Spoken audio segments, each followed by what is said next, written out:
কিসে রিজিক বাড়ে, কি করলে রিজিকে ভরপুর বারাকা হয়, রিজিকের চাবিকাঠি কোথায়, কোন পথে চললে রিজিকে ভরপুর বারাকা হবে, আমার জীবনে বরকত নেমে আসবে রিজিকে, এটা জানতে মনে যাচ্ছে না আমাদের?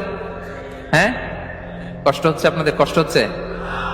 তাহলে কি করলে রিজিকে ভরপুর বারাকা হয়, কি করলে আমার জীবনে ভরপুর বারাকা নেমে আসে, এই পয়েন্টটাতে আমরা একটু আলোকপাত করি।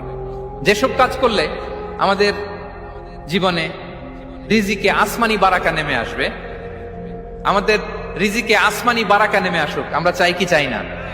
সবাই আমরা চাই নিশ্চয়ই। যে কাজ করলে রিজিকে আসমানি বারাকা আসে, এর এক নম্বর হচ্ছে তাকওয়াল্লাহ, আল্লাহর ভয়। আল্লাহ তাআলা বলছেন, ওমাই ইয়াত্তাকিল্লাহ ইয়াজআল লাহু মাখরাজা ওয়া ইয়ারযুকহু মিন হাইসু লা ইয়াহতাসিব।